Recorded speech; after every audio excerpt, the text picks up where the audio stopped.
À l'aube de la saison 2025 à 2026, le FC Barcelone traverse une période à la fois délicate et stratégique, où blessures et tensions internes dictent le tempo.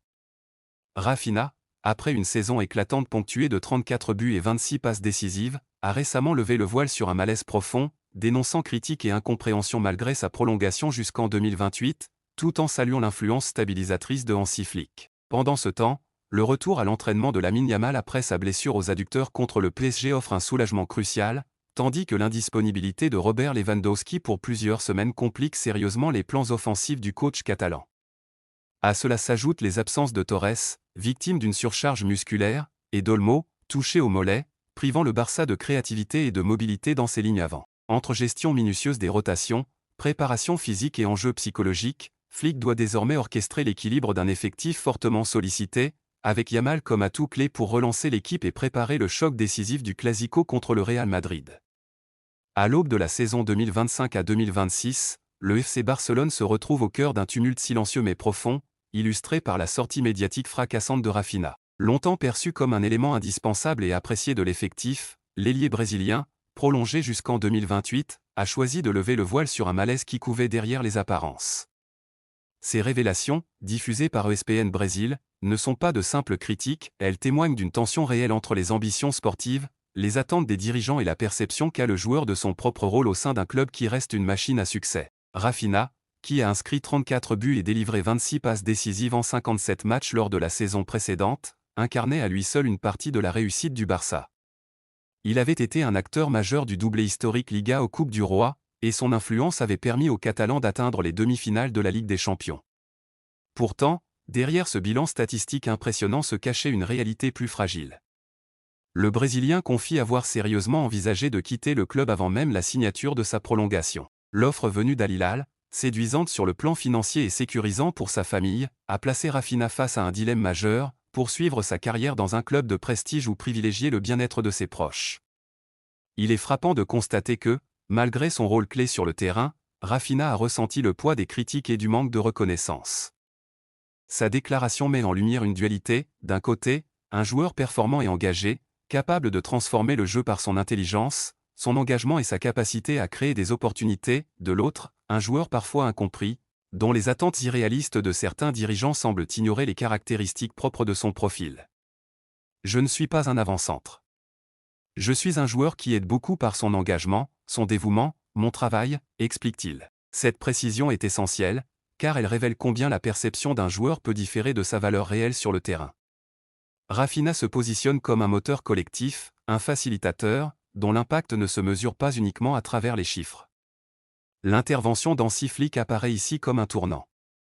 Fraîchement arrivé sur le banc du Barça, Flick a su identifier la fragilité psychologique et émotionnelle du joueur, et créer un lien de confiance. Le fait que Raphinha ait d'abord échangé avec lui par téléphone, puis lors de la pré-saison, démontre l'importance d'un dialogue constant et personnalisé dans la gestion des joueurs de haut niveau. Flick a non seulement convaincu Raphinha de rester, mais il a également réussi à restaurer son sentiment d'utilité et d'appartenance au projet sportif. Cette relation directe entre joueur et entraîneur souligne un point fondamental, la réussite d'un club ne dépend pas uniquement de la qualité technique de ses joueurs, mais aussi de leur sentiment d'être compris et soutenu. Malgré cette confiance retrouvée, Raphinha ne cache pas son amertume envers certains dirigeants du club. Sans vouloir nommer des personnes, il exprime une déception qui touche à la reconnaissance de son engagement, beaucoup de gens voulaient que je parte. Tout à coup, je ne faisais plus ce qu'ils pensaient que je devais faire. Cette phrase, simple en apparence, traduit une souffrance profonde et un sentiment d'injustice. Elle révèle également une tension latente dans la gestion des individualités. Au Barça, un joueur peut être acclamé pour ses exploits, mais une perception différente ou une attente non alignée peut rapidement transformer le soutien en critique. Pour Raphinha, ce contraste entre performance sur le terrain et incompréhension en coulisses a failli provoquer un départ prématuré. La période de doute passée, le début de la saison 2025 à 2026 démontre la capacité de Raphinha à rebondir et à reprendre son rôle de pilier offensif. Avec déjà 3 buts et 2 passes décisives en 7 matchs, il confirme son importance dans le schéma tactique de Flick.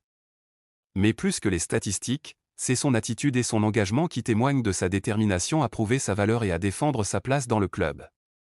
Chaque match devient un moyen de réaffirmer son identité, non pas comme simple buteur, mais comme un joueur complet capable d'influencer le collectif. Au-delà du terrain, Cette situation met en lumière un aspect souvent négligé du football moderne, la dimension humaine et émotionnelle des joueurs. Raphinha, à travers son témoignage, illustre combien la carrière d'un footballeur est soumise à des choix complexes entre ambition sportive, stabilité personnelle et reconnaissance professionnelle. Les décisions prises par les entraîneurs, comme Flick, sont cruciales pour canaliser l'énergie et la motivation des joueurs. La capacité de comprendre les besoins psychologiques de Raphinha a non seulement permis de retenir un joueur clé, mais elle a aussi renforcé la cohésion et la dynamique collective au sein de l'équipe. Enfin, cette sortie médiatique a un double effet. Elle rappelle aux dirigeants l'importance de soutenir leurs joueurs et de reconnaître leur contribution au-delà des simples statistiques, et elle montre aux supporters qu'au Barça, le succès sur le terrain repose autant sur l'humain que sur le talent. Pour Raphinha, la saison en cours est une opportunité de transformer ses doutes en énergie positive, de prouver sa fidélité au projet de Flick et de montrer qu'un joueur peut s'imposer par le travail, l'engagement et la passion, même lorsque le contexte institutionnel semble parfois hostile. En résumé, le message de Raphinha est clair et puissant, il reste un élément central du FC Barcelone, mais il attend reconnaissance, respect et considération pour son rôle véritable dans l'équipe.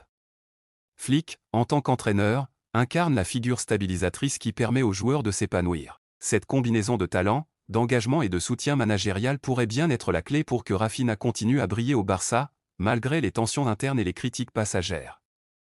L'histoire de Raphinha illustre ainsi parfaitement la complexité des relations humaines dans le football moderne et rappelle que derrière chaque but ou passe décisive, il y a un joueur avec ses doutes, ses choix et ses ambitions. À l'aube du premier Clasico de la saison 2025 à 2026, le FC Barcelone se retrouve confronté à un casse-tête aussi bien sportif qu'humain. Les dernières nouvelles du camp nous brossent un tableau contrasté, une lueur d'espoir avec le retour à l'entraînement de Lamine Yamal, et une ombre pesante avec la déchirure musculaire de Robert Lewandowski.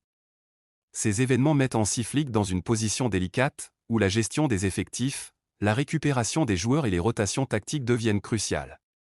Chaque décision prise au cours de ces semaines déterminera la compétitivité de l'équipe face aux échéances majeures, Gérone en Liga, Olympiakos en Ligue des Champions, et bien sûr le Clasico contre le Real Madrid.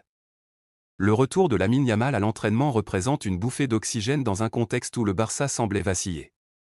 Depuis sa blessure aux adducteurs subie contre le Paris Saint-Germain, l'ailier brésilien, jeune prodige et déjà considéré comme un élément clé du dispositif offensif catalan, était un absent sensible. Sa vitesse, sa capacité à éliminer les défenseurs et à créer des situations de danger font de lui un atout difficile à remplacer. Son intégration progressive au sein des séances des mercredis traduit une approche méthodique. Flick souhaite qu'il retrouve son rythme et sa condition physique optimale avant de le replonger dans le rythme intense des matchs officiels. L'objectif est clair, Yamal doit être prêt à apporter son énergie et son efficacité, que ce soit contre Gérone ou, idéalement, lors de la rencontre de Ligue des Champions contre Olympiakos, afin d'arriver au Clasico en pleine possession de ses moyens. Cependant, le soulagement apporté par Yamal ne fait pas oublier la gravité de la situation concernant Robert Lewandowski. L'attaquant polonais, véritable fer de lance de l'attaque barcelonaise, souffre d'une déchirure musculaire au biceps fémoral de la cuisse gauche, ce qui le rend indisponible pour une période estimée entre 3 et 6 semaines. Son absence pour le Clasico est désormais confirmée, et elle prive Flick de l'un de ses joueurs les plus expérimentés et décisifs devant le but. Lewandowski n'est pas seulement un buteur, sa présence impose une structure offensive, attire l'attention des défenses adverses et crée des espaces pour les coéquipiers. Sans lui, l'attaque catalane perd un point de fixation, et la charge créative et la responsabilité de conclure les actions se déplacent vers les autres joueurs disponibles, dont le retour progressif de Yamal pourrait devenir une solution stratégique. La situation se complique davantage avec les blessures de Torres et d'Olmo. Torres, forfait pour le match de l'Espagne contre la Bulgarie en raison d'une surcharge musculaire, ne peut plus contribuer à l'animation offensive du Barça. Son dynamisme et sa capacité à s'imposer dans les duels constituaient un atout précieux, notamment pour étirer les défenses et créer des brèches. Olmo, blessé au mollet, est également indisponible pour 3 à 4 semaines, privant le club de sa créativité et de sa mobilité. Ces absences répétées amplifient la pression sur Flick, qui doit non seulement réfléchir à des rotations efficaces mais aussi gérer la récupération des joueurs, prévenir toute aggravation et maintenir un niveau de compétitivité optimal. Le calendrier chargé des prochaines semaines ne permet aucun faux pas. Dans ce contexte, le retour de Lamine Yamal prend une dimension stratégique et psychologique majeure. Au-delà de ses qualités techniques, il représente une solution capable de compenser en partie la perte de Lewandowski, Torres et Olmo. Sa jeunesse, sa vitesse et sa polyvalence lui permettent d'occuper plusieurs positions offensives et d'apporter des solutions immédiates pour l'équipe. Plus encore, Sa présence envoie un signal positif au vestiaire, malgré les blessures et les absences. Le Barça peut compter sur des joueurs capables de dynamiser le jeu et de créer des situations dangereuses. Pour Flick, Yamal n'est pas seulement un joueur de talent, il est une pièce essentielle pour rééquilibrer une équipe affaiblie et assurer la compétitivité dans un calendrier exigeant. La gestion de la condition physique de Yamal est primordiale. Son retour progressif aux séances et sa potentielle titularisation contre Gérone traduisent une planification minutieuse. Flick doit doser les charges d'entraînement, les périodes de repos et l'exposition au match pour éviter tout risque de rechute. La préparation physique et mentale de Yamal devient ainsi un élément central de la stratégie catalane. Son intégration réussie pourrait permettre au Barça de retrouver un équilibre offensif, de soulager les autres attaquants et de compenser l'absence de Lewandowski. Parallèlement, la situation met en évidence la fragilité et l'importance de chaque joueur dans le collectif. Lewandowski, Torres et Olmo avaient chacun un rôle distinct mais complémentaire, l'un pour la finition et l'expérience, l'autre pour la puissance et la verticalité, le troisième pour la créativité et la mobilité. La combinaison de leurs absences crée un vide que seul un joueur comme Yamal, en pleine forme, pourrait partiellement combler. Mais ce défi est double, il ne s'agit pas seulement de replacer un joueur sur le terrain, mais de recréer un équilibre tactique, d'assurer la fluidité des transitions et de maintenir l'efficacité offensive malgré les contraintes. Flick se trouve donc face à une équation complexe où la gestion individuelle de chaque joueur et la cohésion collective deviennent essentielles pour garantir la compétitivité du Barça. Enfin, ce retour marque également un enjeu psychologique. Dans un vestiaire où les absences s'accumulent, la confiance des joueurs disponibles et leur motivation sont cruciales. Lamine Yamal, par son dynamisme et sa volonté de revenir au plus haut niveau, apporte non seulement des solutions tactiques mais aussi un souffle moral nécessaire. Il peut devenir le catalyseur qui permet au Barça de retrouver son rythme et sa confiance avant le Clasico.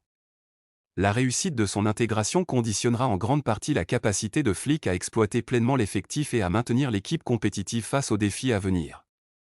En résumé, le retour à l'entraînement de Lamine Yamal représente un tournant dans une période délicate pour le FC Barcelone. Tandis que Robert Lewandowski reste indisponible pour plusieurs semaines et que Torres et Olmo souffrent également, Yamal devient une pièce centrale de la stratégie offensive. Sa gestion progressive, sa polyvalence et son dynamisme offrent à Flick un outil précieux pour rétablir l'équilibre tactique et maintenir la compétitivité du club.